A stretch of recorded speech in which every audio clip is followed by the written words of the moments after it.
At the restaurant, my mom said, "Annabelle, find another table. This one's for family, not adopted girls." Everyone laughed, then handed me the $3,270 bill. I smiled and paid. Then a voice behind me said, "Just a moment, please." The receipt hits the bar in front of me at 8:47 p.m. $3,170.14. I stare at it long enough that the bartender shifts his weight, clearly uncomfortable. 31 entrees, 4 bottles of imported wine, a custom 3-tier cake with gold leaf frosting that I watched my mother, the woman who chose me, she always said, order with the same casual confidence she uses when she fires housekeepers. All of it on my card, the one I put on file 6 weeks ago for the deposit. I don't look up right away. I already know who did it. I already know the exact expression she's wearing, that thin, satisfied smile that never quite reaches her eyes. The smile she saves for moments like this one, moments designed to remind me of my place. My name is Annabel Reyes Whitmore. I'm 27 years old. Tonight is my mother's 60th birthday dinner, and by the time the dessert plates are cleared, 22 years of careful, elegant cruelty are going to be exposed in front of every single person in this room. I pick up the bill, I read every line, then I set it down, open my wallet, and I pay it. All of it. 20% tip on top, because I know what's already in motion. Let me back up. I was 5 years old when Patricia and Gerald Whitmore adopted me from a foster care group home in Savannah, Georgia. That's the version they told at dinner parties, the charitable version, delivered with the practiced warmth of people who understood the social value of a good story. The version they told me was different. "We gave you a life," my mother Patricia said once, when I was 9 and had committed the crime of asking why I couldn't go on the family vacation to Cabo. "Do you understand what you would have been without us? Do you have any idea?" I didn't answer. I'd already learned not to. Gerald Whitmore was a corporate attorney. Patricia ran a nonprofit, Bridges of Hope, which raised money for foster care advocacy, which I always thought had a particular dark humor to it. They had 2 biological children, my brother Colt, 24, and my sister Reese, 22. Both of them had Patricia's bone structure, Gerald's confidence, and a shared, unspoken understanding that I was something different in the house, not lesser. They were too sophisticated for that word, just different. A category unto myself. They never hit me, never screamed. Patricia, especially, was smarter than that. Her cruelty was architectural. It was built into the structure of daily life so seamlessly that I spent years wondering if I was imagining it. The family photos on the mantle, 3, not 4. The birthday dinners where my chair was at the corner of the table, half in the hallway. The college fund Gerald set up for Colt and Reese that I found out about accidentally, at age 16, when I overheard a phone call I wasn't supposed to hear. The way Patricia would introduce me at events. "And this is Annabelle. She's been with us since she was 5. Been with us. Like staff. Like a piece of furniture that had simply been around for a long time." I told myself it was nothing. For years I told myself it was nothing. I was wrong. The thing about surviving that kind of environment is that you either fall apart or you get precise. I got precise. I put myself through college on scholarships and 2 part-time jobs. Accounting degree from the University of Georgia, graduated magna cum laude, then a CPA license, then a job at a mid-sized forensic accounting firm in Atlanta, the kind of place that gets called in when companies suspect fraud, when estates get contested, when money has gone somewhere it shouldn't have gone. My supervisor, a woman named Dr. Renata Bloom, 15 years in forensic accounting, previously with the IRS Criminal Investigations Division, told me in my first year that I had an unusual gift for pattern recognition in financial documents. "Most people look at a spreadsheet and see numbers," she said. "You look at it and see a story." She was right. I always had. Which is why, 8 months ago, when my grandmother, Patricia's mother, Nana June, called me crying at 11 o'clock on a Tuesday night, I listened very carefully to everything she said. Nana June was 81, sharp as a tack, as she liked to say. She'd been going through paperwork after a minor health scare, trying to get her affairs in order, and she'd found something that didn't make sense. "There's money missing, Annabelle," she said, "from the account your grandfather left you." I went still. "What account, Nana?" She told me. My hands didn't shake. They went completely cold. My biological parents died when I was 4. I don't have memories of them, just a photograph that came with me from the foster home, creased down the middle, a young couple squinting into the sun somewhere that looked like a beach. What I didn't know, what I had never been told, was that they had life insurance. Not a fortune, but not nothing either. Combined policies, modest savings, a small property that had been sold, all of it designated for me, held in a custodial account managed by the Whitmore family until I turned 21. I was 27. I had never seen a single dollar of it. Nana June had found the original documentation in a box of her late husband's papers. She'd spent 3 weeks quietly going through statements, saying nothing to anyone, before she called me. The account balance at the time of transfer to the Whitmore family's management, $218,000. The account balance when I turned 21, 0. I didn't sleep that night. I lay on my back in my apartment and stared at the ceiling and did the thing I'd been trained to do. I started building the story in my head. Pattern recognition, financial narrative, the shape of where money goes when someone doesn't want it found. The next morning I called Dr. Bloom. "Tell me everything," she said. I did. She was quiet for a moment, then, "You know you can't work your own case." "I know, but you know someone who can." "I was hoping you might." She referred me to a colleague, a forensic accountant named David Marsh, CPA and certified fraud examiner, who had spent 11 years doing exactly this kind of work. He was methodical, meticulous, and blessedly unimpressed by wealthy families families with good reputations. He took the case. Over the next 6 months, David pulled every document he could legally access: bank records, trust account statements, tax filings, property transactions. Nana June, who had become quietly, furiously determined, gave him access to everything she had. What emerged was not pretty. $214,000 received into the custodial account in 2001. First withdrawal, March 2002, $18,000, cross-referenced with a renovation of the Whitmore Homes kitchen. Subsequent withdrawals over 9 years. Regular, varied in size, always with legitimate-looking memos that corresponded to absolutely nothing in my life. Private school tuition for Colt. A boat registered to Gerald. A medical procedure for Patricia that I will not name, but that ran $22,000 and was not covered by insurance. By the time I turned 21 and the account should have been transferred to me, it had been empty for 4 years. Patricia had never mentioned it. Gerald had never mentioned it. No lawyer had ever contacted me. The money had simply ceased to exist, as far as I was concerned, because no one had ever told me it existed in the first place. David emailed me on a Thursday morning, subject line, exhibit summary, Whitmore account analysis. I read it twice. Then I forwarded it to the attorney Nana June had quietly retained, a woman named Claire Okafor, who specialized in estate litigation and had a reputation, apparently, for being completely unmovable once she decided to take a case. Claire called me the same afternoon. "This is solid," she said. "Civil fraud. Potentially criminal, depending on how the DA wants to look at it." "When?" I asked. She paused. "When do you want to do this?" "My mother has a 60th birthday dinner in 6 weeks," I said. 30 guests. Her entire social circle. Another pause. This one longer. "Annabel," she said carefully, "you understand we can file this properly through normal channels. I know, this doesn't need to be a performance." "I know that too." She was quiet for a moment. "What do you want from this?" I thought about the corner chair, the family photos with 3 faces, the way she said "been with us," like I was a houseplant that had survived. "I want her to have to say it out loud," I said, "in front of everyone she spent 30 years performing for. I want there to be no version of the story she can control." Claire Okafor took a very slow breath. "Then, I'll be there." 6 weeks later, I drive to Bacchanalia, the nicest restaurant in Atlanta, which Patricia chose for her own party with typical subtlety. And I valet the car, and I walk inside, and I find my place card. It's not at the main table. Of course it's not. It's at a small two-top near the bar, separated from the family table by 2 other parties who have nothing to do with us. I stand there for a moment and look at it. Annabel, in Patricia's handwriting, on cream-colored cardstock. Colt is already seated at the main table. He doesn't look at me. He's on his phone, tie loosened. Reese waves with the reflexive politeness of someone who has learned to treat me as background radiation. Gerald is talking to someone I don't recognize. Patricia is holding court at the center of the table, wearing a dress I know costs more than my first month's rent. She's laughing. She looks radiant. This is where she's best. In a room full of people who think they know her, who hand back to her the version of herself she has spent decades constructing. She sees me. The smile doesn't change, not in any way that anyone else could identify, but I know it. I've always known it. Annabel. She says my name like she's reminding me of something. "You're over there, sweetheart. We didn't have room at the table. You understand." "Of course," I say. I sit at my two-top. A waiter brings me water. I order sparkling because I decide that tonight I'm going to do every small thing I want to do. The dinner proceeds. Patricia gives a toast. Gerald gives a toast that makes several people visibly tear up. Colt says something funny that I can hear from across the room, and that earns him a wave of warm laughter. Reese toasts her mother with the specific tenderness of a daughter who has always been loved without qualification. I watch. I eat my food, which is excellent. I keep my phone face down on the table. At some point during the main course, Patricia stands up again. She has a particular energy when she wants to make a speech, a kind of expansive warmth that fills the room and makes everyone turn toward her like sunflowers. "I want to say something," she starts, and the room quiets. "I want to say something about family, and about what it means to build one." I set down my fork. "Gerald and I always believed that family is a choice," she continues. "That love is a practice, not just a feeling. And when we were given the opportunity to open our home to a child who had lost everything," she pauses, and several people glance toward me, the way they do when they already know the story and are watching for the emotional beat. "We did it because it was right, because some children don't have anyone, and we believed we could give her a life." She says her, not my name. Her parents. Another pause, this one calibrated, a little sad. "They were young. There wasn't much. We did what we could." I look at her directly. She holds my gaze for exactly 1 second. Then she looks back at her audience. "To family," she says, raising her glass. "To family," 30 people repeat. I do not raise my glass. 20 minutes later, the bartender sets a leather folder on the table in front of me. "The party asked us to run the tab to your card on file," he says. He has the grace to look uncomfortable about it. "I'm sorry,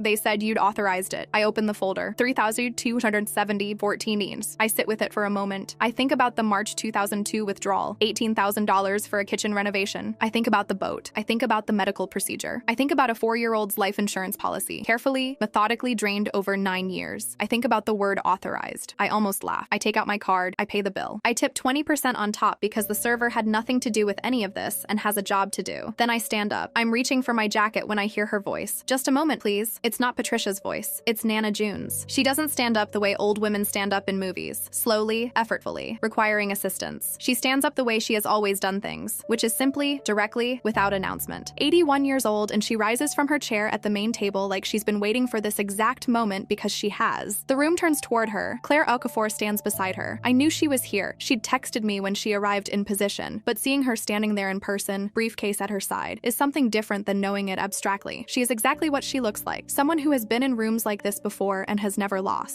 Nana June, Patricia starts. Patricia. Nana June says her daughter's name with a particular gentleness that silences the room completely. I love you. I have always loved you. What I'm about to do, I'm doing because it's right. I need you to understand that before I do it. Patricia's face, and I want to record this. I want to keep this. Her face does something I have never seen it do before. The control slips. Just for a second. Something underneath it, raw and young and frightened, flickers up to the surface. Then she recovers. Mother, whatever this is, my son-in-law's colleague Patricia has just told this room that Annabelle's biological parents left her nothing. Nana June's voice is steady and clear. That their family stepped in out of charity. That there was no money. She looks at Claire. Claire opens the briefcase. My name is Claire Okafor, she says to the room. I'm an estate litigation attorney. I've been retained by June Whitmore in connection with the custodial account established in 2001 for the benefit of Annabel Reyes, following the death of her biological parents. The room doesn't move. The account was established with a balance of $214,000, comprised of life insurance proceeds and liquidated assets belonging to Annabelle's biological parents and designated for her sole benefit. Patricia is very still. The account was placed under the management of Patricia and Gerald Whitmore until Annabelle's 21st birthday. Claire sets documents on the table, copies because the originals are in David Marsh's files, organized into 18 labeled folders. The following withdrawals were identified through forensic analysis of account records, cross-referenced against the Whitmore family's documented expenses. She reads from a list, not quickly, not for drama, though drama is what it becomes. She reads carefully, precisely, the way she would read in a courtroom. March 2002, $18,400. Kitchen renovation, 14 Sycamore Drive. November 2003, $22,000. Medical procedure, Patricia Whitmore. August 2005, $31,000. Private school tuition, Colt Whitmore. August 2007, $28,500. Private school tuition, Colt Whitmore. June 2008, $14,800. Purchase of a 2008 Bayliner boat registered to Gerald Whitmore. September 2009, $19,200. Private school tuition, Reese Whitmore. Every year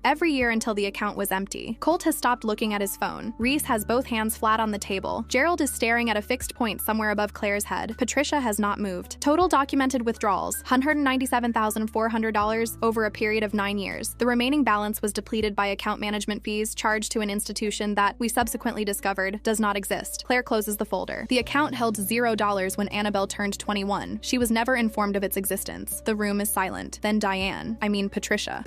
She stands up. This is completely fabricated. Her voice is calm. This is the version of her I've always feared most. Not the icy dismissal, but the warm, reasonable, let's all be adults steadiness. Mother, I don't know who put you up to this, but these documents have your signature on them, Nana June says simply. Are clearly Patricia. Nana June doesn't raise her voice. She never has to. I have every withdrawal authorization. Your handwriting, your signature. I had them independently verified by a document examiner. She pauses. I am not confused. I am not being manipulated. I found this and I chose to do something about it, and I need you to stop talking now. Patricia stops talking. The woman to her left, one of her oldest friends, someone I've seen at a dozen Whitmore family events, leans very slightly away from her. It's almost imperceptible, but I see it. Additionally, Claire continues, June Whitmore has, as of this month, revised her estate documents. Annabel Reyes Whitmore is named as a primary beneficiary. She closes the briefcase. I'll leave these copies for anyone who'd like to review them. The originals are filed with the court. A civil complaint has been filed in Fulton County. Gerald and Patricia Whitmore have been served. Gerald looks up for the first time. Served? He says. His voice sounds like he's testing whether words still work.